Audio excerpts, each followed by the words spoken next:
Alright, I guess it's live again. It just goes live. It doesn't really give me a chance to say, what the hell's going on? Yeah, it just goes live.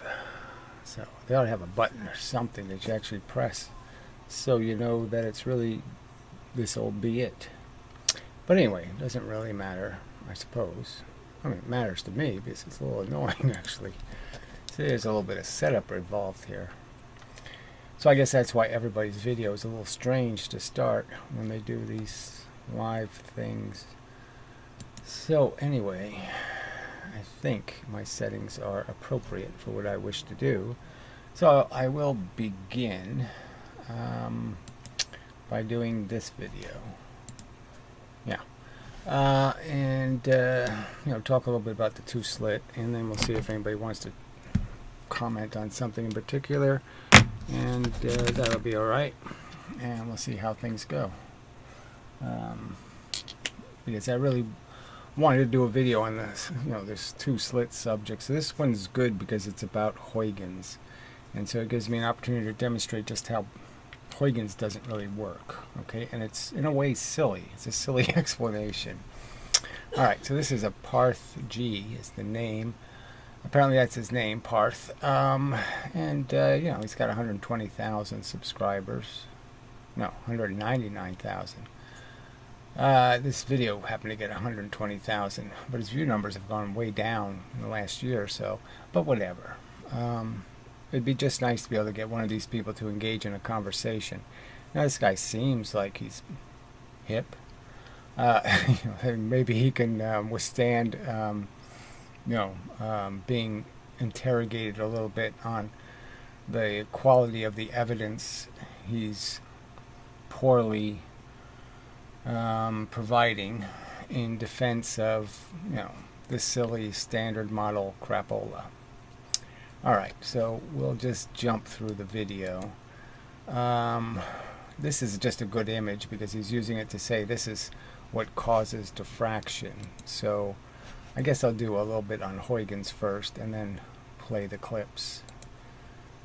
Yeah, that'll work. Alright, so the silly Huygens idea is that, I have to move that.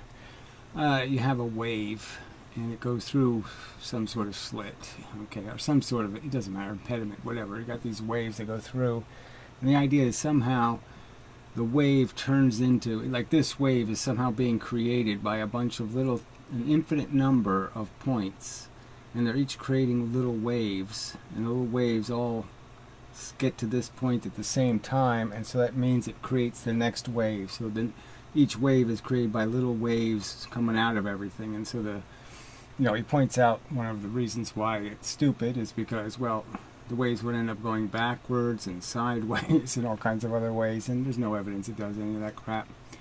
And the point is that you'd also end up with, so they do a bunch of cancellations. So they say the wave, comes in straight, and then they come out straight in the middle, and they have this curve on the side, you see. And so that's what they're calling, that's why they're calling it diffraction, because somehow you have this straight part, and then you have these little ends, because the ends can't make a new wave. They can't double up with each other. They can't do this, this, this, this, this, this, this, this, and make a straight line on the ends, because there's only one wave on the ends. But the point is, there's only one wave, so it should be really, really weak, besides the fact. But anyway, and so then they give that a direction. And so you end up with, if you did do this, you would end up with this idea of, the really dull and uninteresting, this is why they always create a, whenever they do the single slit, they always show it like this. Even though the fact is, if I make that slit a little wider, okay, I'll end up with a pattern that's more like this. Okay, nothing like three waves, Diffraction can't explain this. Alright, and the other thing you might notice is that the wave can't be going both ways. That is, this can't go this way, and this one can't go that way. So how could you even make your triangles? The classic triangles of the slit experiment are, I guess I could draw it over here. you know, you have your 2 points that you're using in your math, and you draw lines like this. Well, obviously this wave would go that way, but this wave is going that way. The opening is that way. It doesn't, you can't make a vector that way.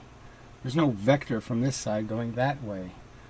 So you can't do that. So you can't use this triangle over and over and over again. That's, you know, that's not what Huygens, that's not the implications of this Huygens theory. And it really fails with the double slit. I really don't want to redraw it. Because then you could understand that, yeah, you can't have the necessary circumstance that you're really trying to create, which is understanding that you're really just creating, you're taking these the two single slits, I'll just tie them together. And so the idea is you're not combining 2 single slits, you're really combining this single slit and this single slit. Does that still show? No. Alright, we'll just erase some of this. So you're combining this one and this one. You know, this distance and this distance. And that's what's giving you the double slit pattern, which is bars inside of that envelope. You know. So anyway. So it's just a simple optical change in what your viewpoint. So if you just think about it as, oh yeah, it's just, I mean, I could combine 2 slits, okay, it's just openings, and say this is the opening, and then this is the opening. You know, you could look at it as just being that and that, or you can look at it as being this and this. And that little change in perspective makes all the difference, because the other way around is perfectly explains the pattern. So you give it as 2 slits with this distance doesn't work, but thinking of it as 2 slits with this big distance and this small distance does work. Alright, that's probably enough. So it'd be nice to get one of these people to show up and have a debate, you know, about the reasonableness of the physics they're propagandizing in favor of. So he sort of makes this video like somehow he's really going to explain how waves bend. Now, you can know in water waves that none of this stuff is true. This Huygens crap isn't happening. Water waves bend because the surfaces create friction, and the water slows down as it goes by the surfaces, so the water that goes straight through is going faster than the water on the surfaces, and that's what's bending the wave. I'd say obviously that's not happening with light, but this Huygens crap isn't happening either. Alright, so we'll go back and just play some of this randomly. Well, hopefully that's what we'll do. It's probably going to have an ad. Yeah. Oh yeah, I can't pause here. So you're out of luck. Too bad. You're going to have to endure it.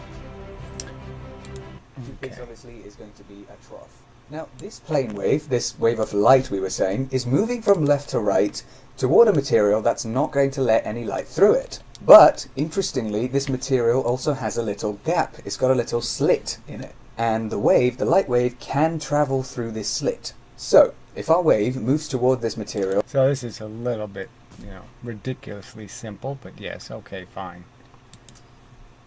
And what you get is a spherical shape.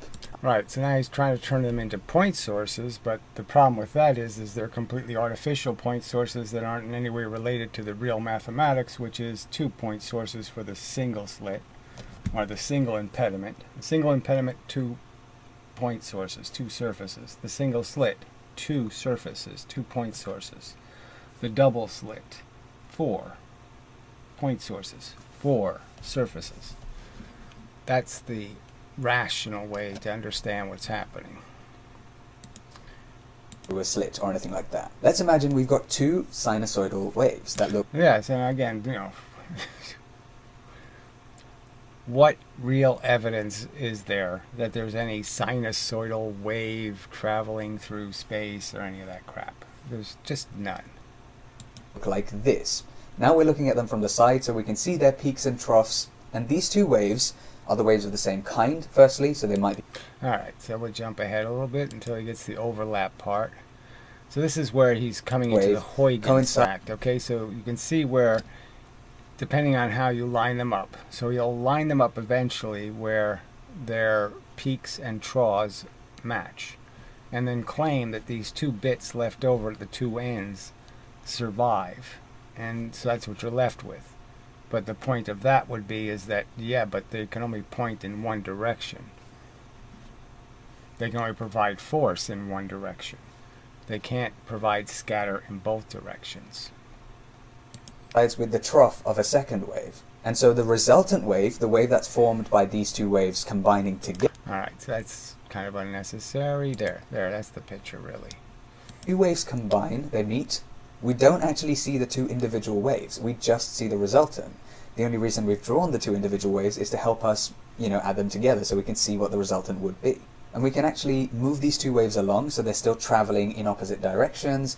Let's now pause it at this point in time. Now what we've got is, let's say... Okay, right. Still doesn't... There's no way to make these two end waves go in both directions unless all the waves went in both directions. And if all the waves go in both directions, then, yeah, you have a real, creating energy problem. Because now you have energy from one wave going in all directions with the same magnitude as the original wave, which is thermodynamically ridiculous. In fact, we should have drawn a point everywhere along that line. But let's now look at what happens when the waves from two of these points interfere with each other. Since each line that we've drawn represents a peak, when two peaks overlap, remember from our interference discussion a moment ago, we get a much larger peak. Right, so they're just going to say a new wavefront is created. If you create an infinite number of these circles, the circle becomes a straight line. But that's just preposterous, right? An infinite number of waves? That doesn't happen.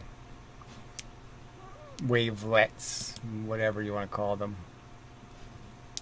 We now get rid of all the spherical waves emitted by each one of these points along our wavefront, which, remember, we can't even see because those are the waves being interfered with each other. We only see the resultant wave.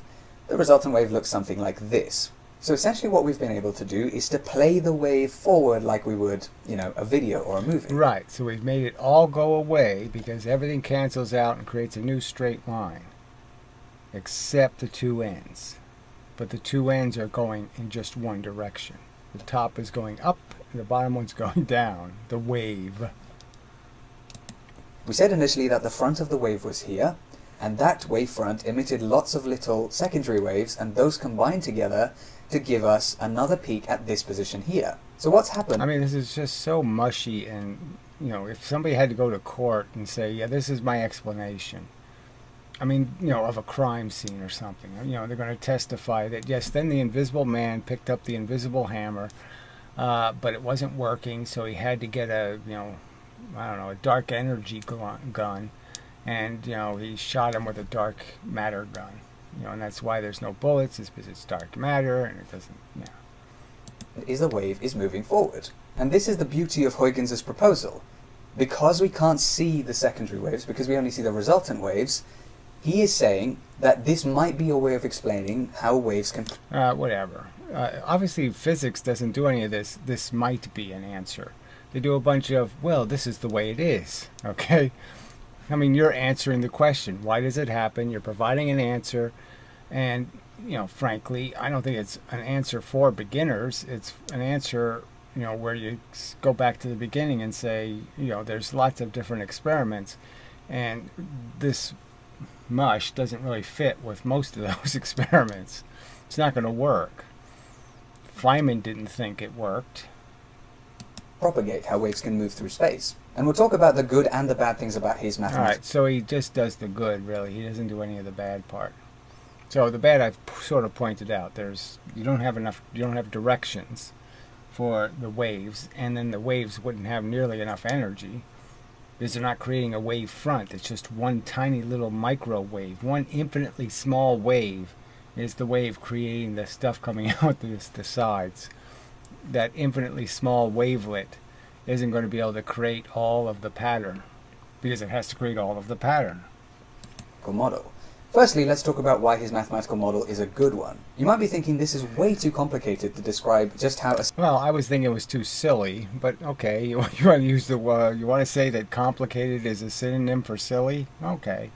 simple plane wave moves through space. It just needs to move from left to right, doesn't it? Well, the strengths of this model come in when we think about our wave passing through a slit. When our wave passes through a slit, remember the material either side of Alright, so this only goes for these abstract waves, because we already know that every other physical wave in a fluid is making a wavefront for completely different reasons. This answer is silly.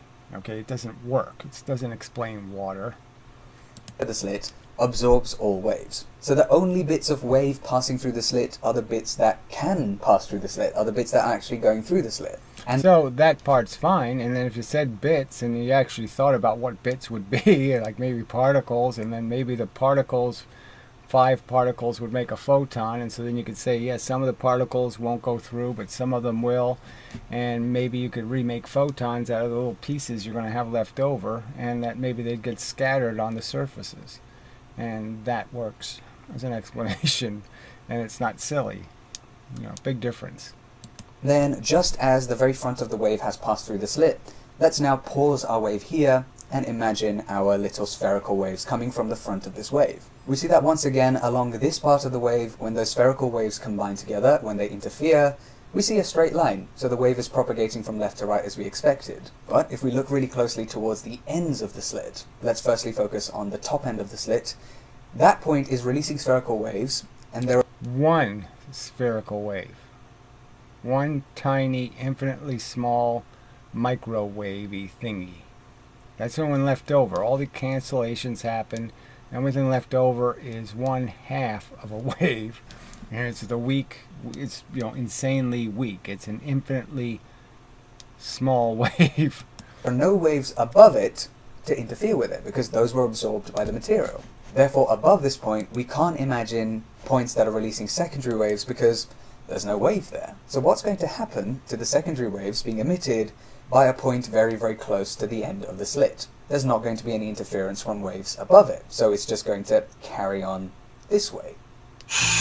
Right, and so you saw that carry on up, and the other one It's will been carry 2 on months down. since Sealed was here, and I'm already... And so our resultant wave, if we're just drawing the resultant wave, ends up looking a bit like this. Does that look familiar? This is Right. So, you know, obviously that's not going to explain a pattern that has 70 little on-off bits of light. This is not going to explain 70 nodes of light, on-off interactions. And clearly, light going just this way over here and light going just this way over here, those rays of light can't interfere with each other.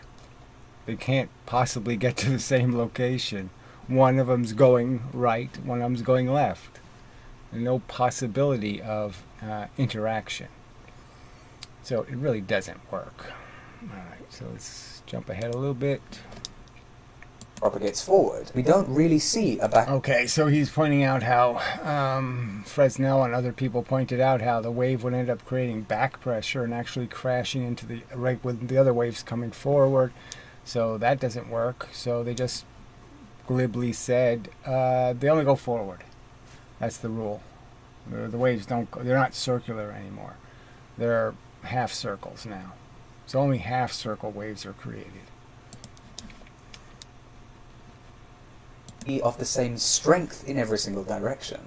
And by same strength, they mean no strength in one direction and full strength in the other direction. So it's not like they're not the same strength. They're basically just saying there is no wave going backwards and there is wave going forward.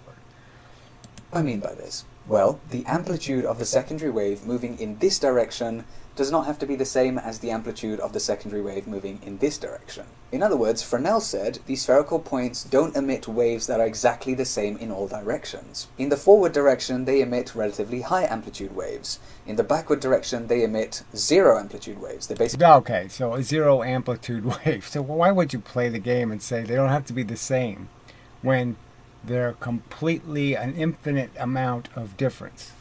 So that's not really fair to say, well, they don't have to be the same, and what you're really saying is they are infinitely different.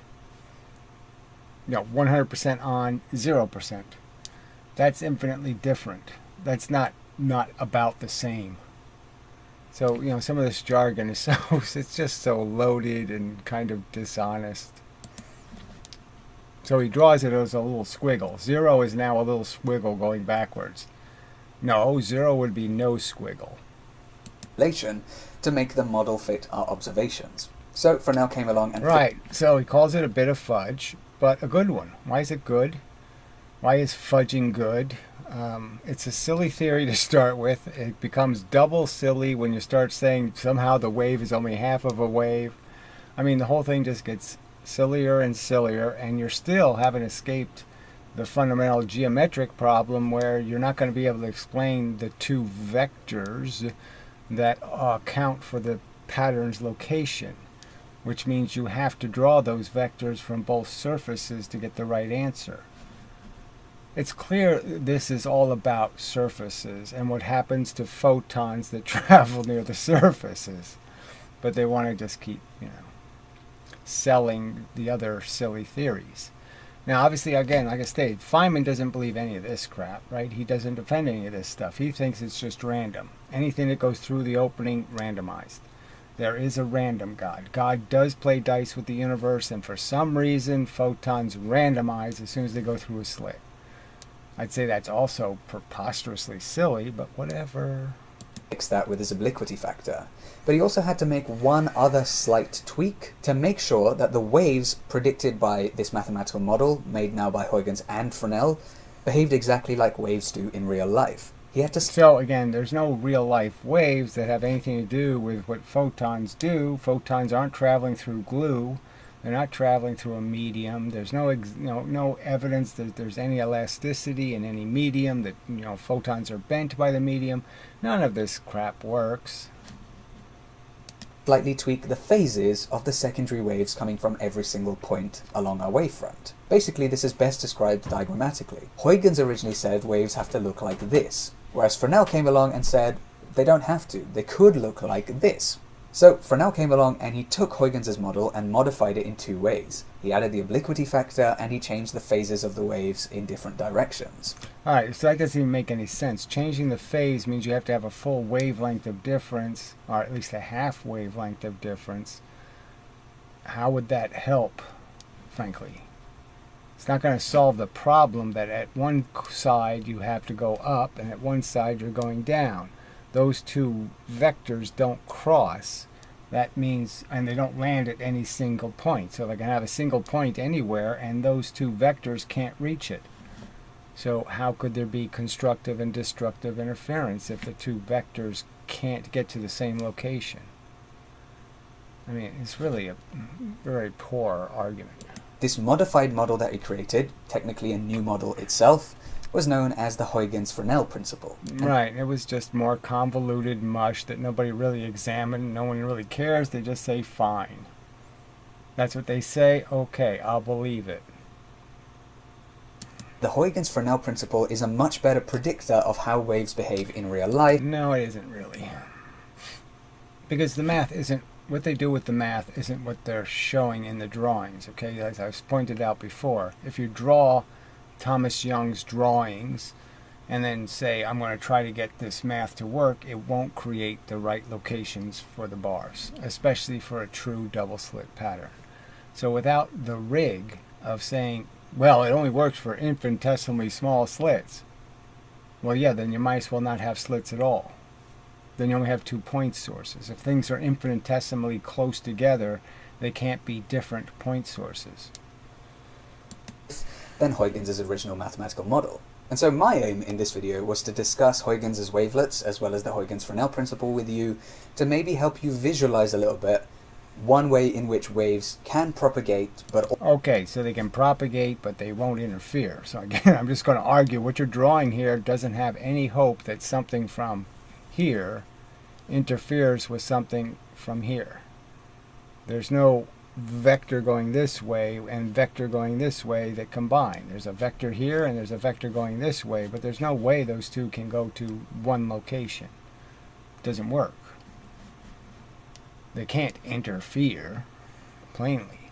Also, why they bend when they pass through slits. Right, and this isn't why any wave that we know of, this isn't why they bend, or bulge, or however you want to describe it.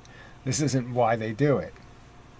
So, with all of that being said, I'm going to end my explanation here. I feel like this was a All the other waves do it because of friction with the surfaces. complicated one. So if you want me to explain something more clearly, if there's something I haven't explained well... Yeah, well, the whole thing is crap, and I wish one of you people would account for the fact that everything, all your axioms are made of weak mush. Okay, the whole swirling electrons vision of an atom, mush. The fact that there's antimatter, mush. Where is it hanging out? Dark matter, mush. Relativity, mush. I mean, it's all mush. I mean, it's all pretty easily debunked as being way too incomplete, and it doesn't fit, is the truth. I can point to circumstances that say, hey, it doesn't fit, it doesn't work. Why do you keep selling it? enough, then let me know in the comments down below.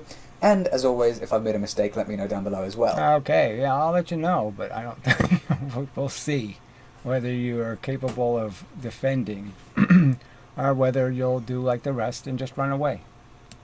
I have an announcement to make, by the way. I've just very recently started up my second YouTube channel. Okay, that's not terribly interesting. So he's one of these guys. In the background, he has a guitar on one side, you know, and whatever this is, some sort of foosball or I don't know, some sort of racket for some sort of thing.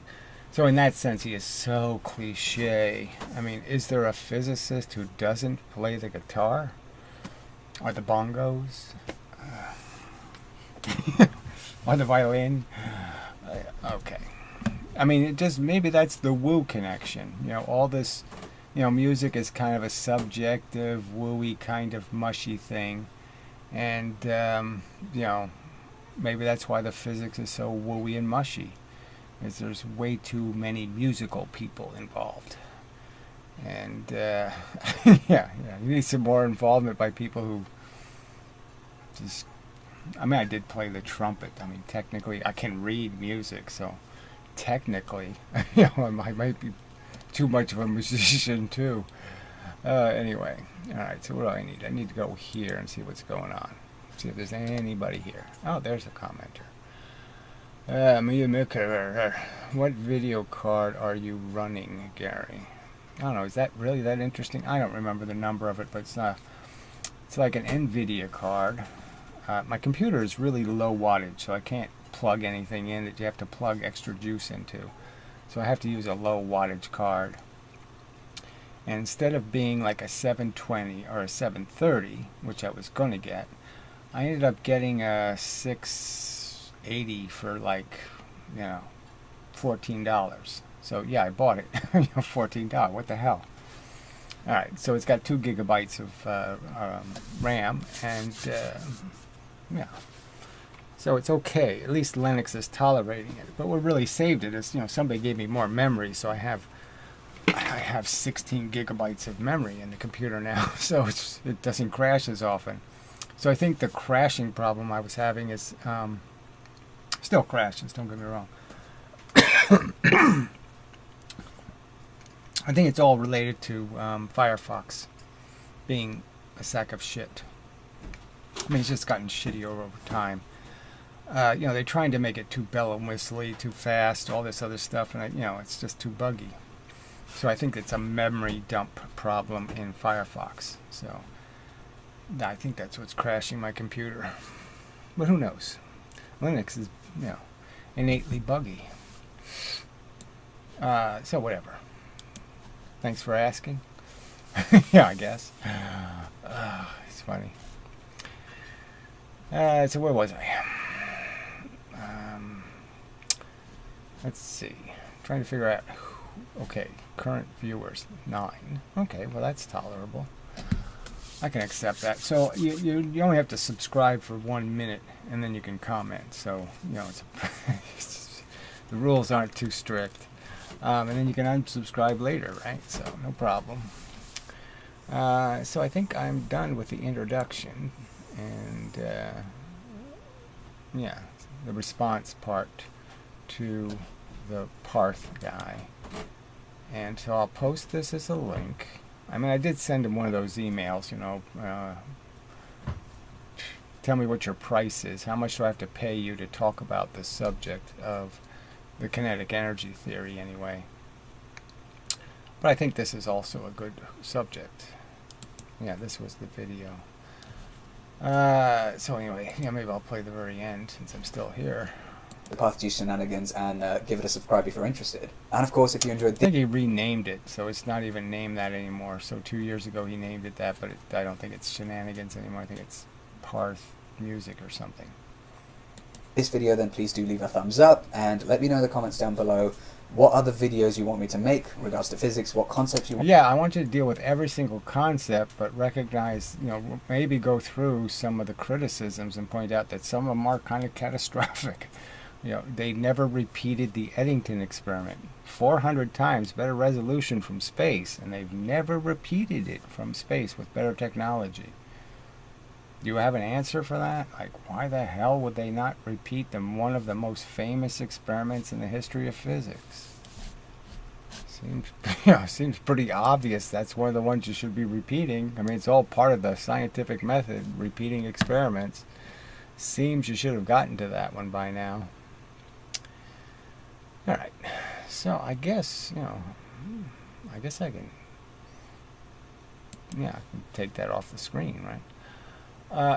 Yeah, might as well. I wonder if I can put the chat on the screen. So I should be able to do that. So I'll see if I can do that, and at least there'll be something else on the screen. So we'll try that. So the rest of the video, you can talk about anything you want, but I just figure I'll do that for these live rooms. I'll start them off with a subject, and then you know, then they can turn to shit, or whatever people wish them to turn into. So let me do this pop-out chat thing. All right, now I should be able to find that with yeah, I should be able to find a pop-out chat window. Yeah, I should be. I was thinking, you know, it's. I have to think. Okay, so yeah, I should be able to find it here. Let's see. It doesn't look like it. Live video. I don't think that's what I'm looking for. So far, not so good. All right, what would I have to do to change that? Whoa, I lost my pop-out chat. I really should be able to find it. I just have to... There's some secret to it. Like, you gotta turn it on and turn it off. That doesn't do you any good. Alright, well, let me leave that open. And then I'll go to this and see if I can find the chat, but I can't. It's not there. Alright, let me see. I guess I could. Well, I'll try one more thing and then I'll give up. I could add a new window capture and then see if I can capture it. I want to capture that. Properties, window capture. Properties for window capture? No, I don't want that. Alright. Well, that's not going to help. No. Alright. Close that. Nice spider. Yeah, so that's not really what I was after. I do have to be a little careful. You don't want to end up loading my email program or something. Alright, we'll try it one more time. I guess what I should do is definitely get rid of Firefox before I start playing around with what's in it. Alright, downloads, inbox, live streaming. And that won't help me, because that's what I'm already using. Ah, this one might work. Let's see. How will I know? Yeah, that's it. I didn't know, but it worked. Okay, so I figured it out. Yay. believe. Alright, so no one's chatting anything, so it doesn't really matter, but that's okay. There, at least there's something else on the screen, and yeah, I think I've done everything I need to do. Alright, so now it's up to you to make a contribution. Listeners, 11 of you. Yeah, it's your turn. You have to type something. Alright, so yeah, mine's only DD2 RAM also. Oh, I didn't want to do that. Jesus. It's always complicated. It's so easy to make a mistake. Okay, I don't want that. I want the stupid chat window. Where the hell is it? Okay, there it is. I can send you a computer next week. It's got NVIDIA GTX 530 dual. Okay, I guess I have to make this bigger, but you can't read it. Dual. I don't know what that is. That's something else. It's only got DD2 RAM though. Yeah, well that's the best kind, right? Let me think. DD2 or 3. Yeah, I guess my other one has 3s. Yeah, but I have a bunch of DD2s, so maybe I have some DD2 4s or something. Well, anyway, email me, okay? You know, and we'll see. I mean, you know, the computers I got, it's working, but yeah, I'm always worried, you know, that at any moment it could crash, and then you know, I have a really old, you know, 10-year-old computer I can use as a backup, but it's a little bit, you know, it's pretty iffy. It's like DD1, you know, RAM. But anyway, I mean, it did its job, frankly. It's not really a computer, it was just a motherboard, but, you know, whatever. But it's, you know, it's not an i7 or something. So, anyway, we'll see. Thanks for the offer.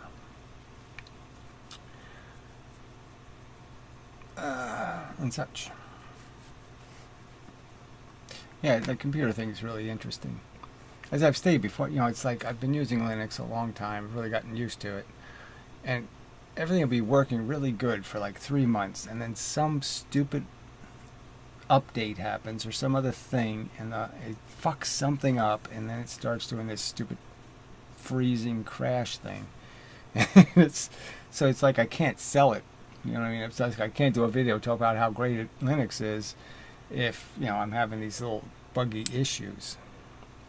So it just has enough bugs where I just don't feel comfortable telling other people they should switch. Because it is, you know, you do have to play with it to get it to work right.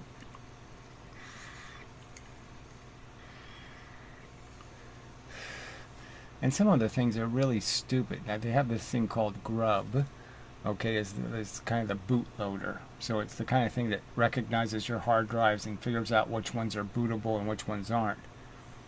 And it's so easy to contaminate. And once it's contaminated, you can't ever copy that. You know, there's no way to fix it. It's like you can't uninstall it completely enough to ever fix it. So I actually have to use a thumb drive and load a version of Linux on the thumb drive, and then have that grub load my other hard drive that actually has the good version of Linux that's, you know, does all the important stuff. And it's just kind of funny that I can't get that to work right. I'm using Mint. Yeah, Mint. That's right. Yeah, Mint. I think I'm still on 20, so I don't know what they're up to now, but I think I'm still using 20. Yeah, I have OBS. That's what I'm using. That's why the stuff is in the screen, and the you know, that's why you can see stuff, and all of that crap is because I'm using OBS.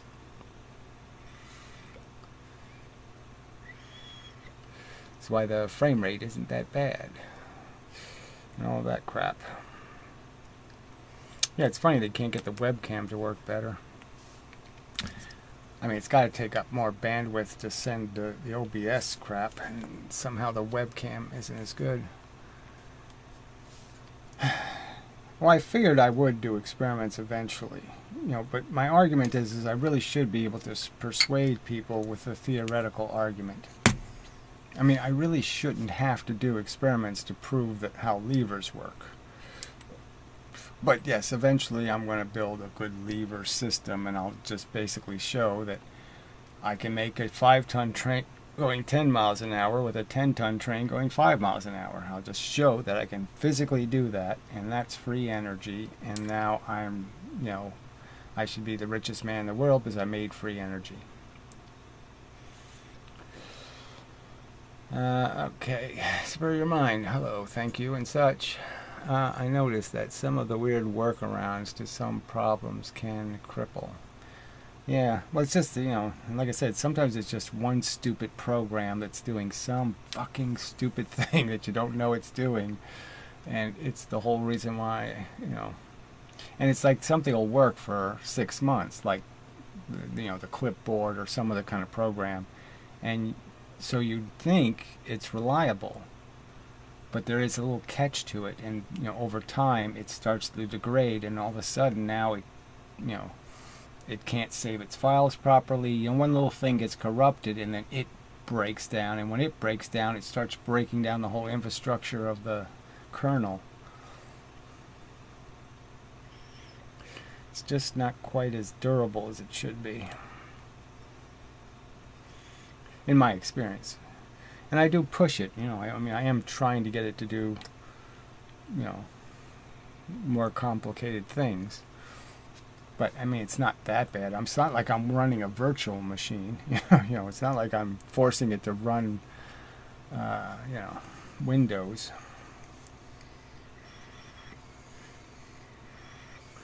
Although I do have Wine installed. I don't use it too often.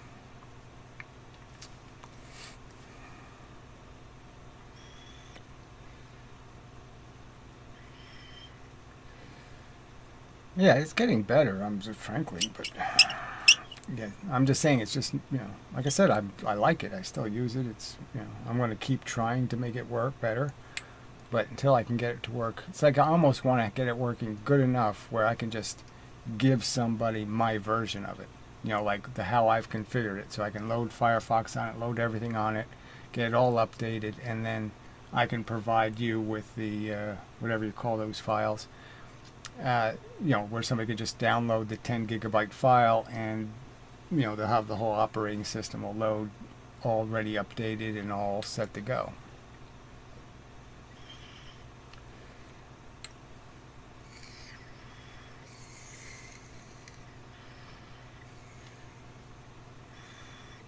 That sort of is the great thing about Linux, is you can give it away,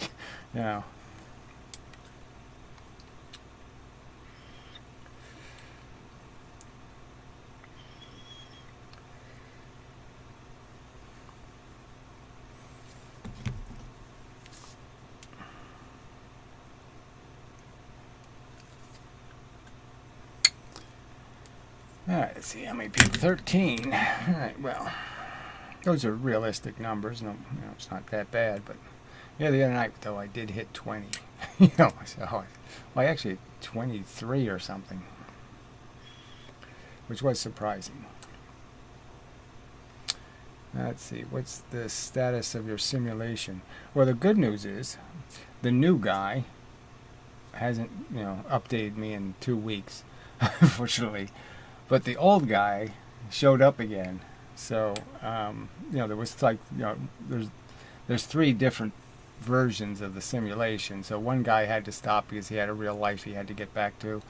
And, the other guy has this, human beings, and they all got problems, and they don't have, But anyway, so maybe in a week we'll have a new update with all the new rules, and that ought to be really interesting.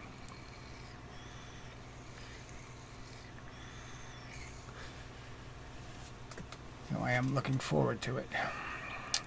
Someone's also working on, a new version of my website and all that kind of stuff, but it's just stuff is always in the works, and nothing gets, nothing ever gets done. But like I said, it's it's also my bad, right? I mean, I could do more than I do. And other people are doing it out of the, you know, generosity of their hearts, so to speak. So it's, you know, very nice and generous of people to help.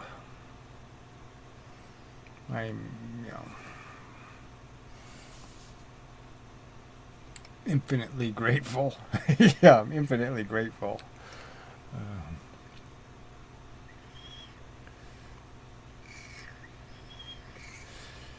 It's like just sitting here, right? I mean, somebody offered me a computer. I mean, that's, you know, really nice. These people, you know, there's some people on this planet that are just, you know, nice people. But unfortunately, they're outnumbered 1,000,000 to 1.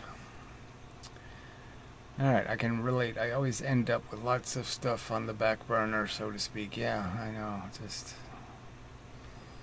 ugh. I mean, just living is kind of maintenance, right? Especially as you get older. But yeah, I like doing my stupid garden thing, and I have all these other little hobbies, and I like to paint now and then. I don't even do that as often as I like, and I just there's just not enough time in the days, and there's not enough, you know, enthusiasm, yeah, either. It's really hard being me.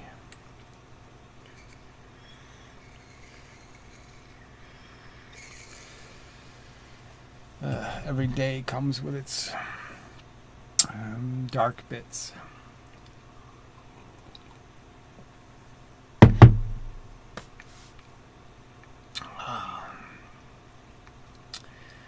Alright, 46 minutes. So maybe we'll do an hour or so.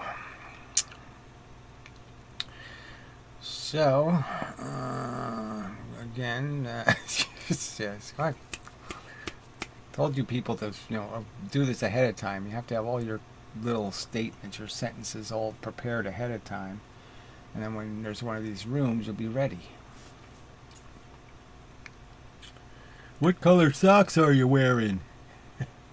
Yeah, black.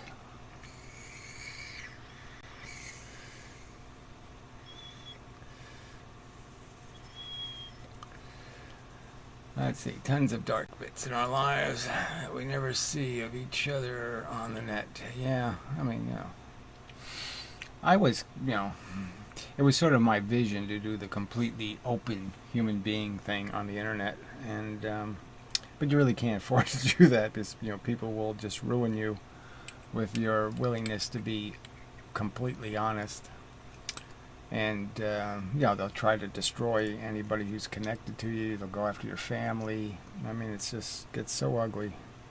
So it's just kind of disappointing because, yeah, I'd like to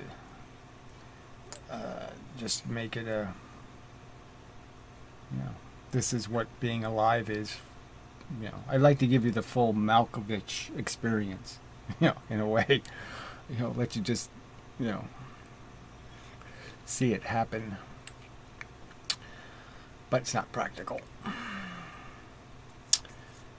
Joseph Balunk. It must be a Canadian. Balunknik.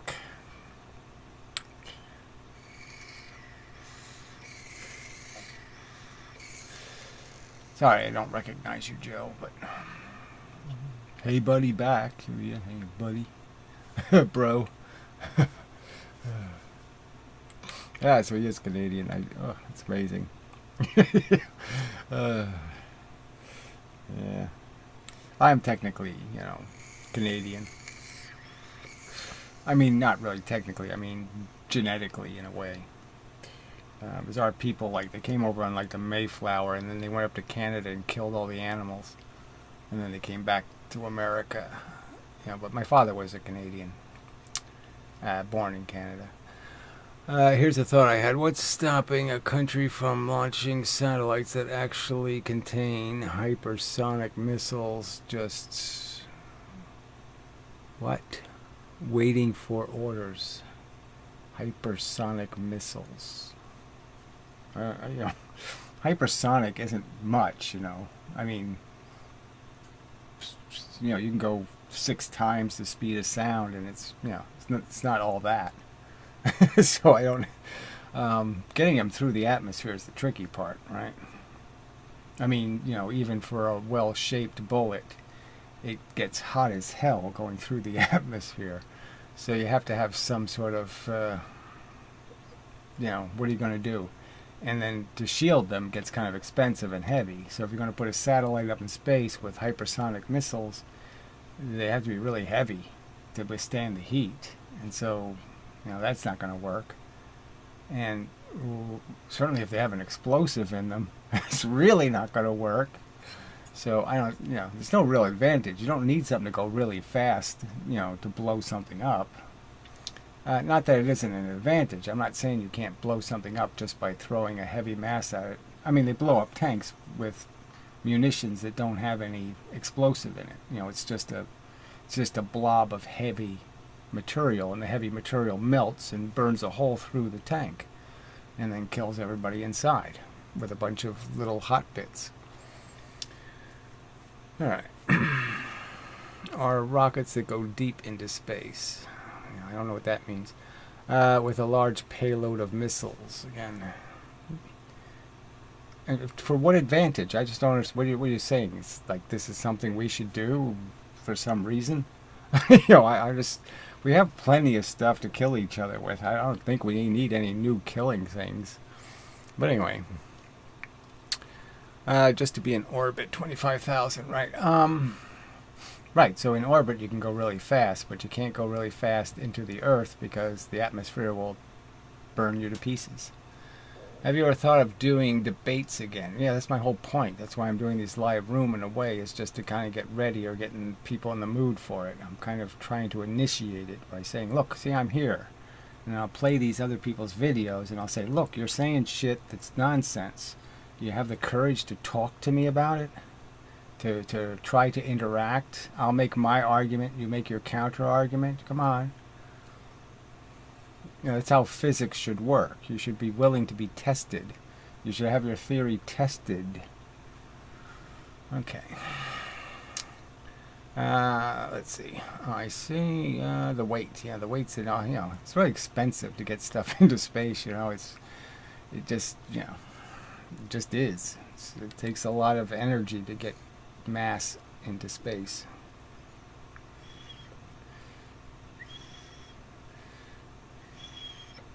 Yeah, it is just kind of sort of ironic because you really can't... It's like when a meteor is flying towards Earth, gravity is like irrelevant because the speed of the meteor is so fast that it's traveling like from the moon to the Earth. You know, if it's going really fast, it might only... Well, it's probably a bad example because it's going to take it probably 10 hours or something. But I just mean it's a small amount of time that gravity is actually increasing the meteor's velocity. And so, like, the part of the Earth's gravity where it's 10 meters per second is only like 3 or 4 miles or whatever. And, you know, it decreases with distance. And the meteor goes through all of that distance really quick. So compared to its, say if it was going 20,000 miles an hour, the gravitational pull of the Earth is only adding like 15 miles an hour to its speed. I mean, it's a tiny amount of speed it's adding compared to the speed it had initially. So it, you know, you get kind of a weird... You think it's gravity that's causing part of the problem, but it's like gravity has nothing to do with it.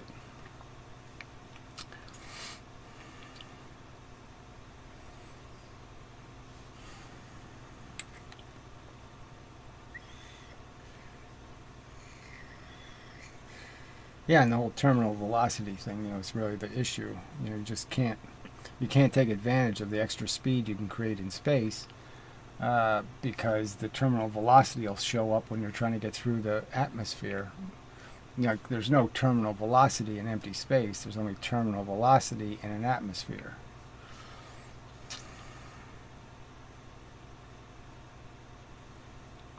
Yeah, so it really is about time. I'm going to do a video about that specific subject. You know, so that's a preview. Just making that simple argument. I mean, come on, people. It's about time with gravity. How long are you in the gravity? That's the whole story.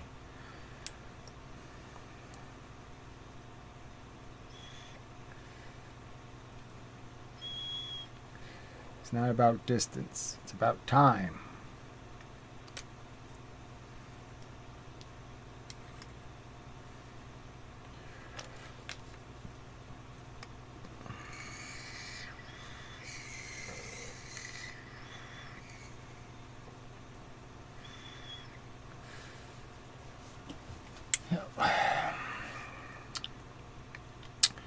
17. Yeah, we're getting there. Somebody when we hit 20, I'll be done.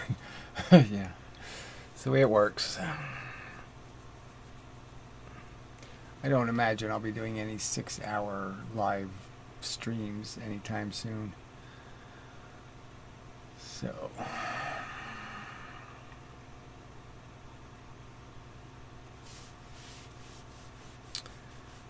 I guess I should probably have a secondary subject, but there's lots of subjects. The other one I wanted to talk about was, what the hell was it? I had it written on the board before.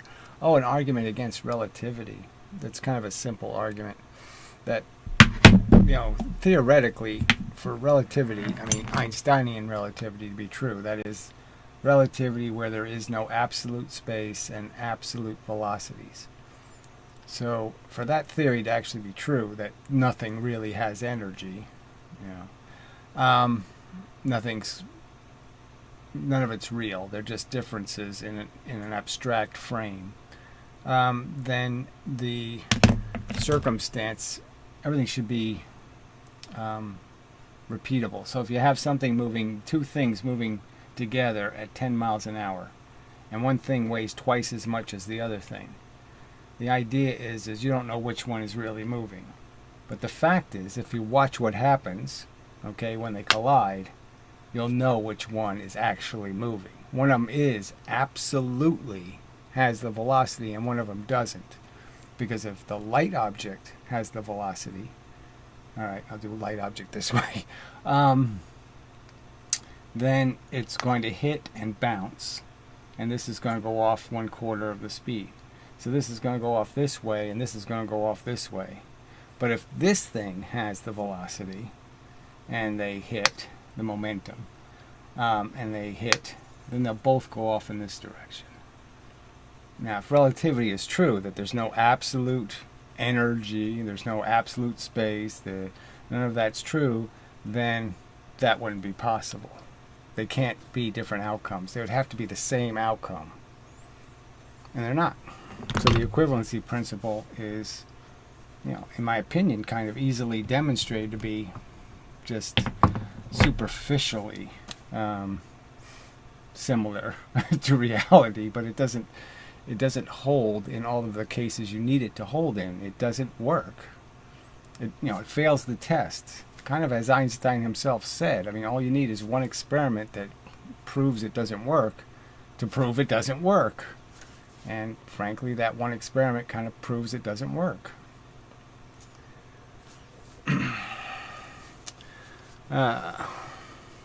Will all matter be collected into a single black hole? No. Is that the ultimate fate of the universe? And if so, could this black hole be the source of the Big Bang? Well, I don't even believe in a Big Bang, frankly. I think the universe probably just oscillates. That the universe is just a continuous process, and we're not in some special time in the universe, and that all it's really doing is the galaxies get smaller, that is, they get more gravitationally tighter, and then they expand. And what happens when the gravity expands, it means there's more pressure on the outside than the inside, so then they get pushed in, and then when they're pushed in, there's more pressure on the inside than there is on the outside, so then they go back out again. So I think that's all that really happens. The universe, the energy on the outside, there's two kinds of energy, right? There's the energy between the electrons and protons, and the closer I bring them together, you could argue that they're trapping more energy in a smaller and smaller space. That means there has to be less energy on the outside, and vice versa. And so that's why the universe is just in a constant state of little bit of expansion and a little bit of contraction. So in a sense, the gravitational constant does change slowly over billions of years, and by a meager amount, and that's it. Well, JJ, I guess I'll just delete you, right? I'll just block you. We don't need flat earth commentary, frankly. It's just a waste of everybody's time. So, fuck off. Put user in timeout. Why not? Put them in a go to hell. Bury them alive. I wish they had that choice. I mean, put user in bury alive chamber. Yeah, I like that. I'm being perfectly honest. I mean, I wouldn't like it. I would like a world where you could actually do that. That would be fun. There's so much, there's just so much garbage calling itself a human being. Oh, it's ridiculous. That actually makes sense. Oscillatory behavior over insane amount of time. Yes. I'm just saying it's very hard for anybody to have a real hard theory, but I'm just saying some of the evidence points to it, right? I mean, they look at the older galaxies and they are brighter and smaller, which sort of just indicates they got more matter and they're trapped more energy. So it does sort of fit that in the past the galaxies were tighter and that they've now in the process of expanding and then they're going to tighten up again.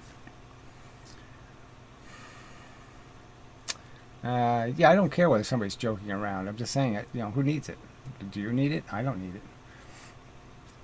I mean, really, do we have to talk about flat earthers or UFO people or any of that bullshit? I mean, just wacky, silly shit.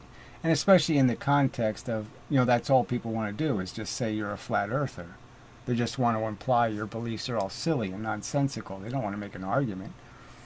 And so it's insulting, frankly. Obviously in a room where I have to be extremely defensive, I have good reason to be extremely defensive. Because that's all I get from people. It's a bunch of short shrift, a bunch of ad hominems, a bunch of bullshit. I don't get arguments from people. I don't get links to good science videos. I don't get good links to any kind of rational arguments. I just get insults and crap. So why the fuck would I be interested in his joke? Alright, anyway. Any thoughts on Wolfram? Yeah, I actually played his video today. Sometimes they're good, but most times they're kind of boring. And he does all these weird ones where, he talks about being a rich man, which, fuck you, kind of a thought. Well, he's not that rich, whatever. I mean, he has all these business models, but apparently he doesn't run any of businesses to actually make money. They're all just businesses for fun. Or something like that. I don't know. He is a strange character, I gotta say. But clearly his model is insane. I mean, computationally based, it doesn't mean anything. That's like information theory. The physical universe is not information. And the whole point I'm arguing in all these videos is it's dirt simple. It's just momentum. The whole thing just runs on mass and velocity. That's all you need to know almost. And the stupid little charge trick, the fact that the electrons and the protons oppositely behave to the same environmental circumstance. But that's all there is. There isn't anything else running in this universe, okay? All the other crap, the gluons, puons, zoons, all the quarks, borks, smorks, sporks, all that shit is just shit. It doesn't have anything to do with what's really happening. So, yeah, I don't, this whole let's reduce it to computation is just kind of there's just little bits of momentum in the universe and you're just saying yes, it's the large number problem, and so it's a huge checkerboard with gazillions of checkers, and yes, the checkers can form patterns and they can look like Mr. Magoo, but it doesn't, the fundamental mechanism is dirt simple. But anyway, so it's interesting. And it's also interesting to see how, this Wolfram guy does pretty good producing stuff. He writes pretty well. He's, he can talk intelligently on a lot of subjects. And frankly, he's not very popular. His rooms aren't doing that much better than this room, which, is, I think, a pretty sad commentary on the intelligence of the human race, that it really doesn't know where the bargains are at all. Yeah.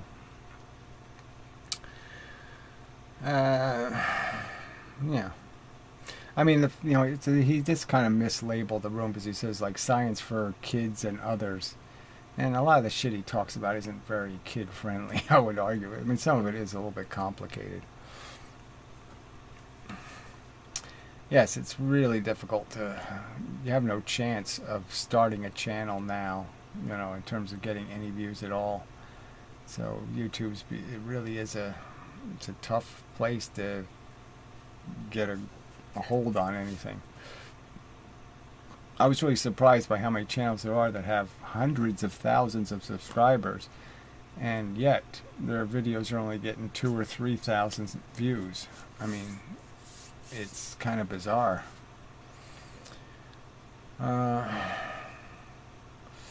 Yeah, well, you have to be lucky, and you also have to be you have to be a salesman. You have to do the charisma thing, and all of that crap, and ick.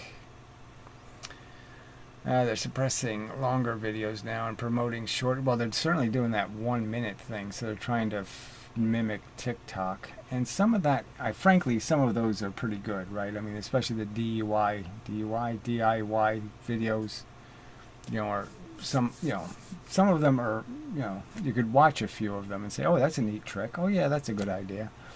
So some of that shit is okay. But I really hate the idea of it. I hate the Twitterverse taking over. So I really hate the idea of short videos on meaningful subjects. That's really bothersome.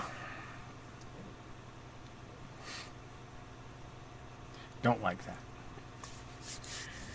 But the rest of it almost ends up being like the Jackass show or something. It's just like people are trying to outdo each other in terms of the antics and the stunts and all that kind of crap. And they're even involving their pets. And it's just, I don't know. It looks kind of tacky to me. Just kind of creating a fake little 1 minute show.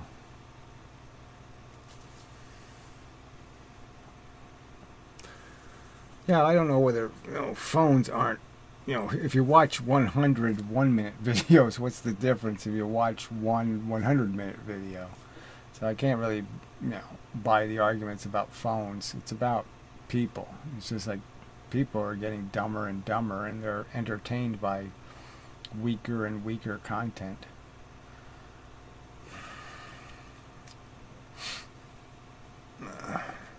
And if you put a lot of effort into a longer production, it kind of sucks to not get views.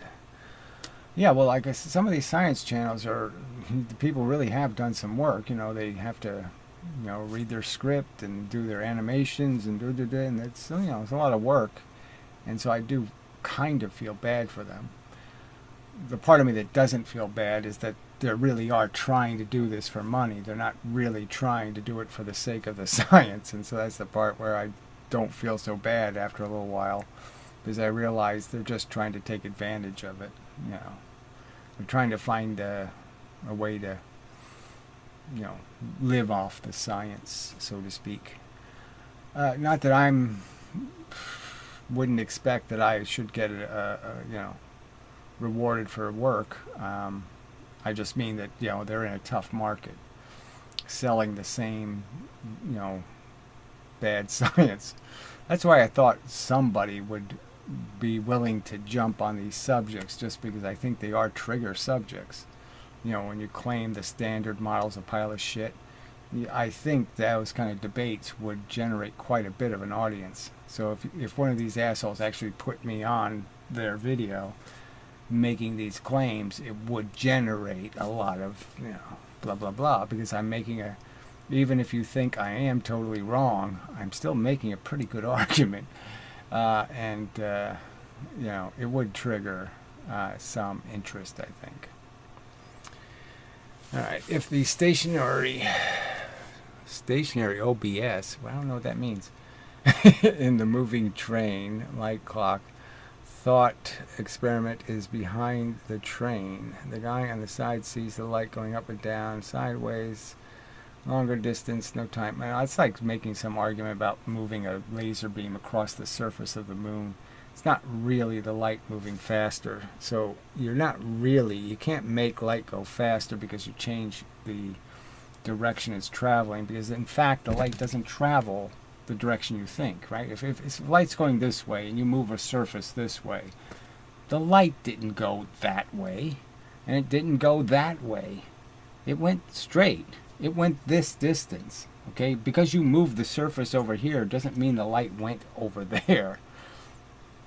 So, part of that argument, in my opinion, is silly. because nothing travels that way. Even if you want to say it had to move in this diagonal way, it moved it going straight, and then you move the light over here, and then it went straight, and then you move the light over here, and it moved straight. So in the direction it was going, which is this direction, it still only went this. It still only went this distance in that standard speed of light amount of time. The fact that you forced it to go sideways has nothing to do with that forward distance. So I think that's just all bogus. All right. Let's see. Try to explain to me how to do 2x16 on a calculator. Well, I don't know what that means, but I don't even really want to know. Yeah, so I'll pass on that one. My confusion caused them to retry their explanation. Someone who I don't know me. Try to explain to me. 2 times 16. I don't want to do whatever you're doing. You've confused me again, superior mind, which you have done in the past. I don't want to do this guy behind the train thing, so yeah, spare me. I think you're just not crazy enough for someone to put you on. I think you're just not crazy enough for someone to put you on. They can't really refute you or show you as being insane or something, which would be the reason for them to make the video. Right, I mean, they can't get away with it. But even if they can't, my point would be they're still going to benefit from opening up the conversation, right? So even if they can't perfectly debunk me, okay, I'm just arguing that how do they lose in the long run, because they're looking like, or at least they're open to engaging the conversation. So in a sense, even if they concede they lost the argument to me, even if they went that far, they can still win. Alright, that's the proof they gave for time dilation. It's nonsense, isn't it? Yes, time is about as fundamental to the universe as things get, okay? It's the fact that there is no instantaneous. Stuff can't do anything instantaneously. There's no mechanism, no object that can instantaneously go from one place to another. So there's time in the universe, and it's pretty much fixed. And it's fixed on the speed of the force that really makes all other forces. Nothing moves in the universe without little bits going the speed of light making it move. So you can sort of understand everything is in units, Planck units of the speed of light. So it is the fundamental force, and you're not going to break it. You're not going to make it go, you're not going to stretch it, and you're not going to compress it. It's just bullshit. Well, the dilation is really just understanding energy can only move one speed, so events are displayed as adding velocity. Right, so you're really just saying how many Planck pieces of velocity does something contain, because in this sense it'll be a net number of Planck units of momentum in a way. So everything can be just cut into those little Planck units, and that's the computational field theory. If you want to make it into a mathematical problem, that's all you have to do, is just make Planck bits that move a standard speed in one direction, and then just compile as gazillions of them and have them push electrons and protons, because electrons and protons aren't moving on their own. They have to be pushed by a force. So as long as you understand they don't move unless something's moving them, then you can understand the force is occupied while it's pushing a piece of matter. And then when you understand the force is occupied pushing a piece of matter, then you can understand how the universe could appear to run a little bit of an energy deficit that would cause gravity. I mean, it all fits, frankly.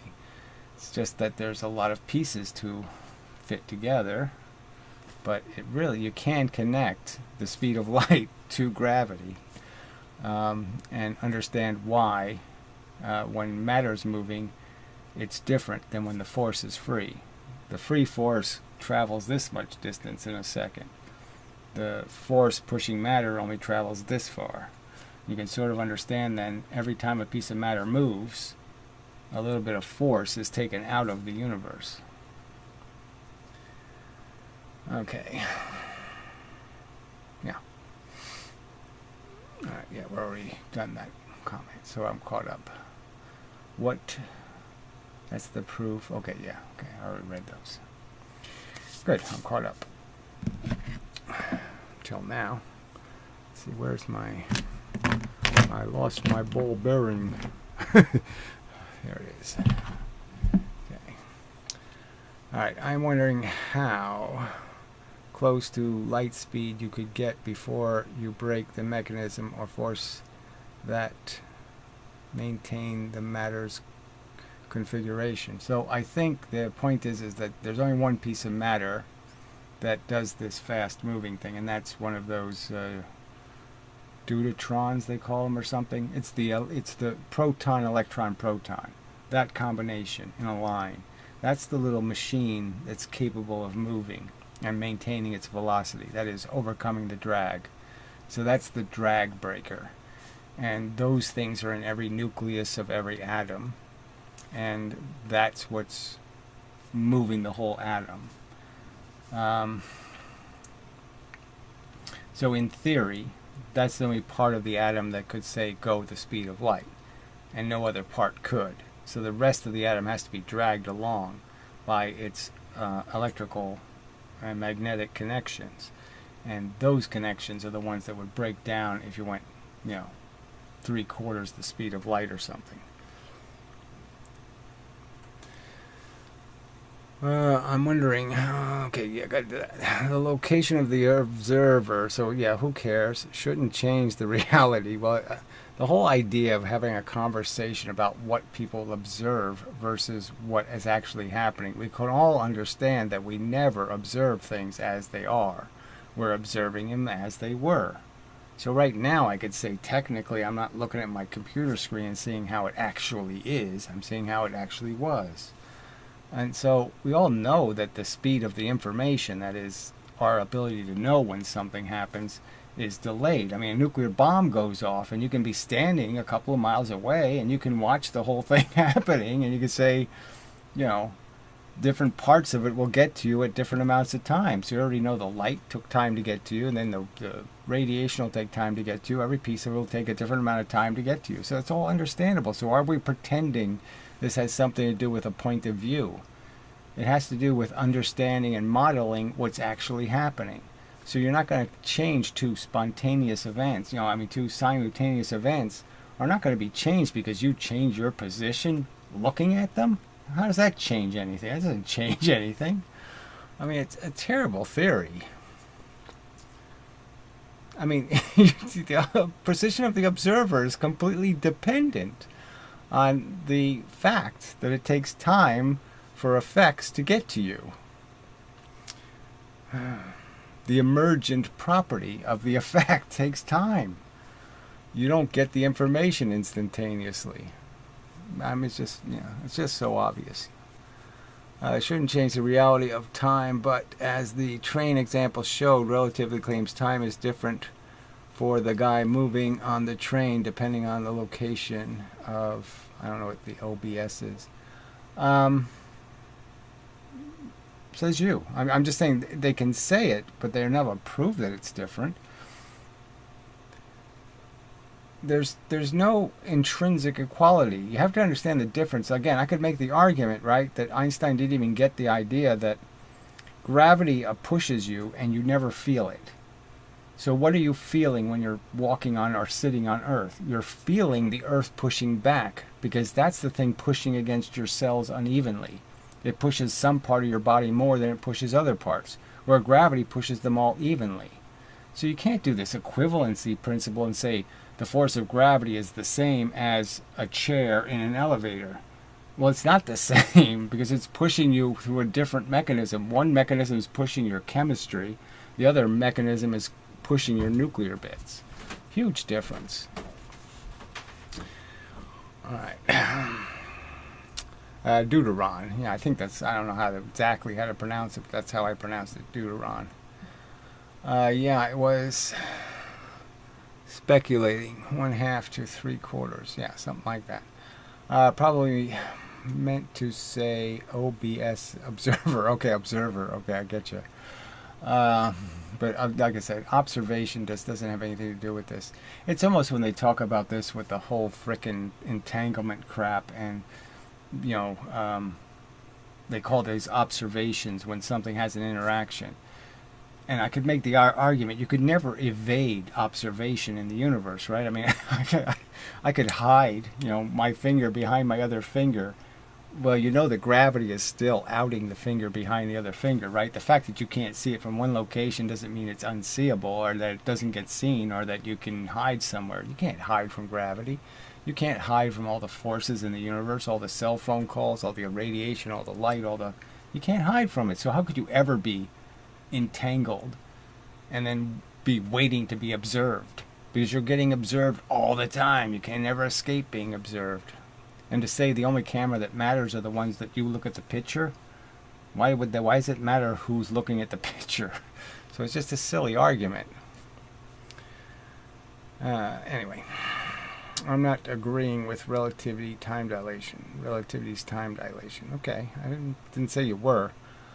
I didn't want to do a complex thought experiment in my head, figure out, okay, Joe is sitting in the 3rd seat on the left side of the train, and Sally's sitting in the 9th seat on the right side of the train, and the train's going up a track that's a 40-degree grade, but there's a cow. I don't want to do all that.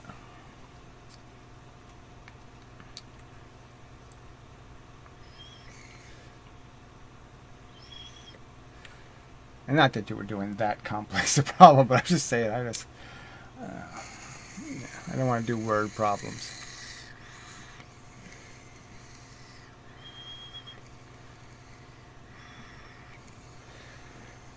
Alright, an hour and 21 minutes. We want to make it an hour and a half. That's a good amount of time. So, 10-minute warning. Yep.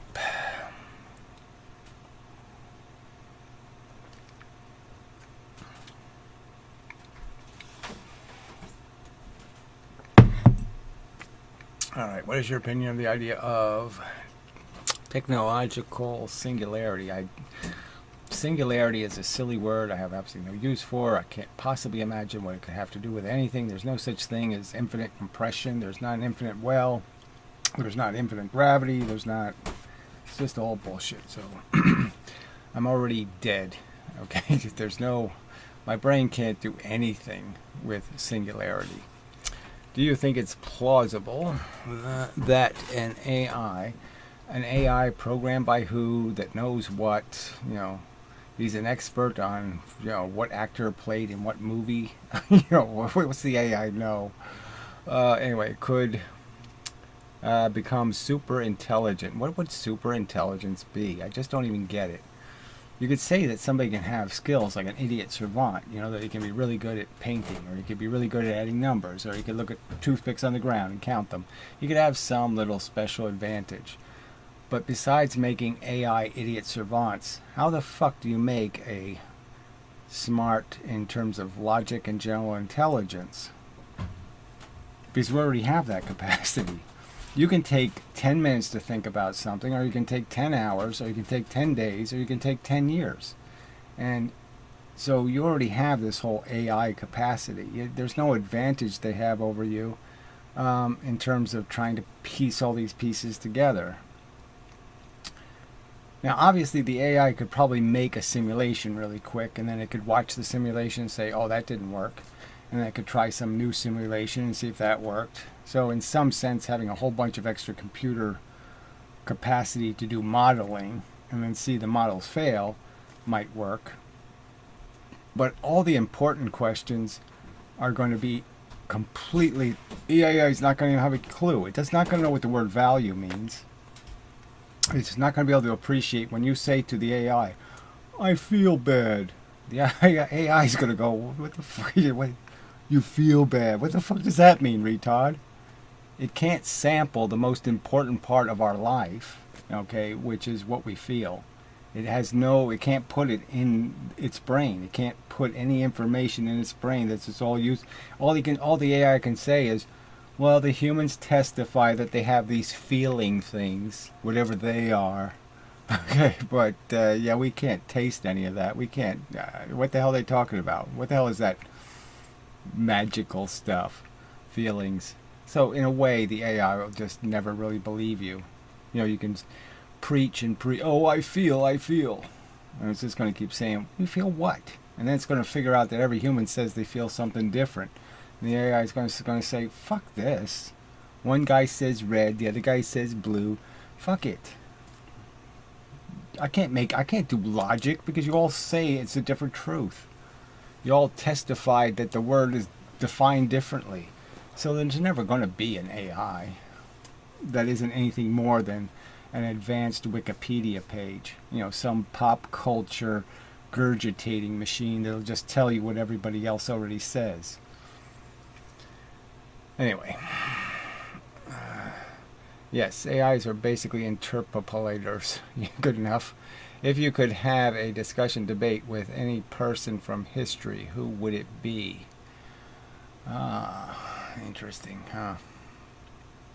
Shit. I mean, yeah, it's almost like you want to. You have to really think about that for a while, right? I mean, under my current circumstances, it would be like, oh yeah, I'd love to talk to Newton, but I'd really like to talk to Einstein. You know, because he had it. He was so close to getting right answers, and he let himself just get, shut up. I mean, he just started conceding to their crap. He just wouldn't fight for anything. And I'm being kind of unfair to him because there probably was a lot of pressure. But yeah, so that's a tough question. That's who knows. AI could be used as a tool to harm. I just don't understand where you get all this. A drawing board is a tool for harm, right? A drafting table is a tool for harm. I'm sure they drafted the big giant atomic bomb on a piece of paper first and figured out how to build one. So, whatever. I just don't see how it's any different. I mean, combining a bunch of computers and then having the computers process stuff and then write it down in some English text. What the hell is that? I mean, to me, that's not intelligence, and that's not a big threat because it all depends on how the damn thing was programmed.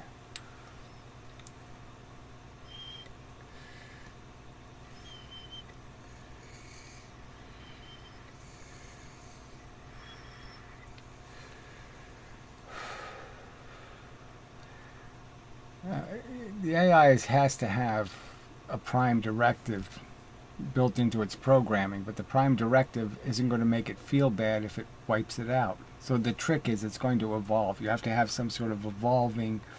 The code can overwrite the code. The only way you can have a learning machine is the code has to be able to overwrite the code to evolve, to make the code more and more efficient. And so the AI is just going to overwrite any of your prime directives because they're going to just look like something in the way. So it's just going to depend on what the AI is fed by, where it gains more energy, or more capacity to expand. I mean, it's hard to imagine what it could live for because it just couldn't care less. Why would it care to answer questions all day, right? It's not going to get rewarded. It's not getting a bag of potato chips. So why would it bother?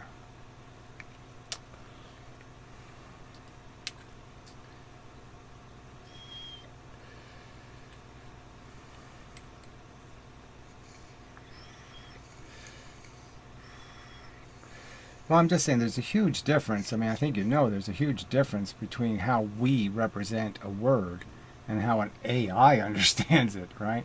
Because every word in our vocabulary does have a feeling kind of tied to it. There's words that are friendly and words that are ugly or words that are terrifying and disturbing. And the AI would have none of that. So all it's doing is constructing grammar. It can't really know about what the word passion means. It's just not arbitrarily, but it's just through, popularity engines and all that kind of crap, just connecting words together based on how often human beings use the same word in a sentence. So it's just calculating how to make a sentence. It's not feeling it or understanding it or any of that crap. It has no clue what it writes. It can't even read its own writings in a sense, because it can't even understand what language is.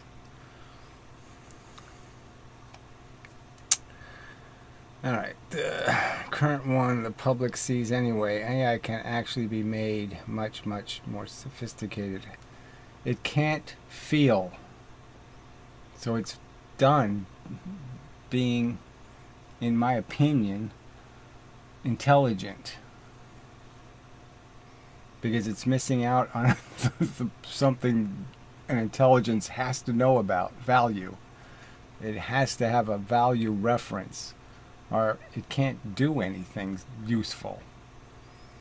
If it can't tell garbage from food, it can't do anything useful.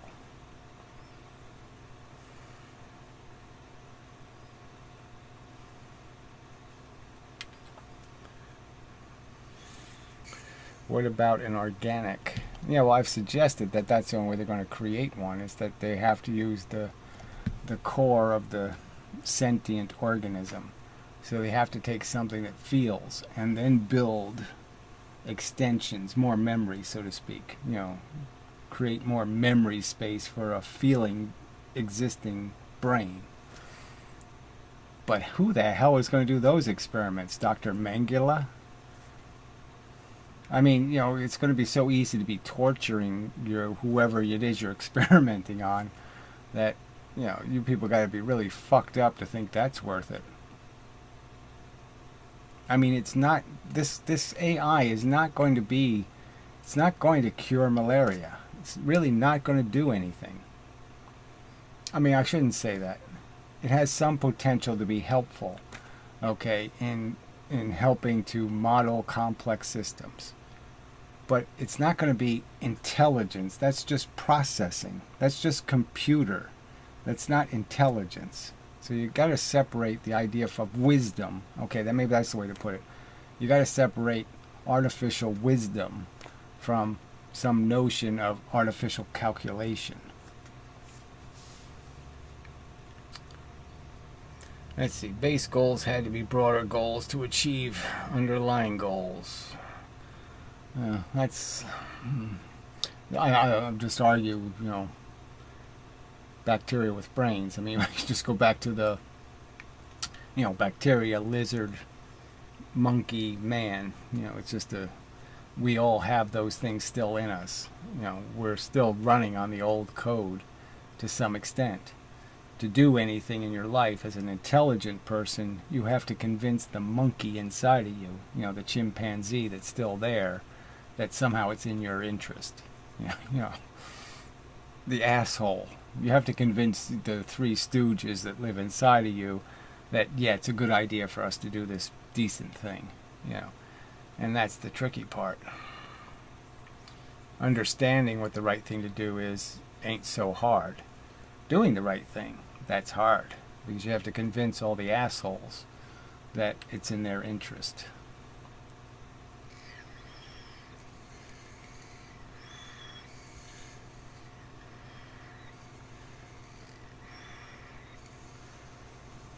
So, we did get over 21. Very good.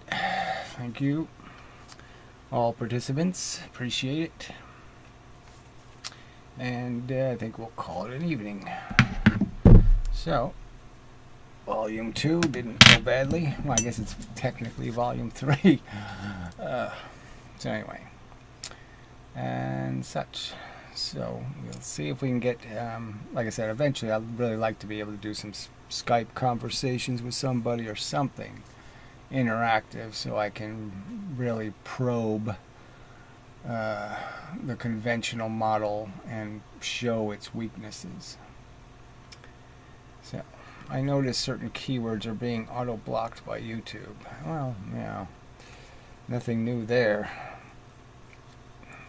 It is really irritating. I mean, you can't say moron. You know, there's so many words you just can't use. So, is there any reason why organic chemistry is more suited to sentience than inorganic chemistry? Sentience is an illusion. Okay, it's not chemistry that makes it happen. your brain is just really complicated, and it's actually created a theater, okay, with a stage and sound and, you know, all this kind of crap, and it's created a you sitting in a chair, but it's all just vapor. It's all, you know, it really does happen. It's one hell of an illusion, but the point is, it's just something synthesized by your brain. So yeah, you could make it in any machine capable of doing the processing to create the illusion. But, you know, like the neuron being essential to the function of an electric brain, you have to get to the stage where you actually have something sophisticated enough to create that artificial environment. So I can't say that you have to use lasers to create holograms, but you know what I mean. You have to have the underlying complexity to even have the hope of creating the illusion. So I'm just saying, it's an incredibly complex computer. It's going to have to be able to create those fancy illusionary features of the theater and the chair and the asshole sitting in it.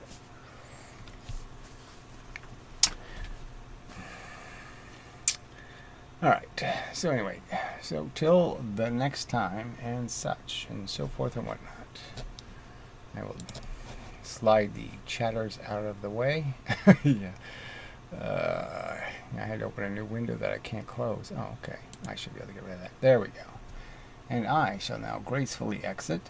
And so till the next time and such, thank you for the participation. It's, you know, it's good to have a little back and forth now and then, and we'll see how it goes and such. Let's see. Yeah, I do this and then I do that. Okay, got it. Do this first, and then I do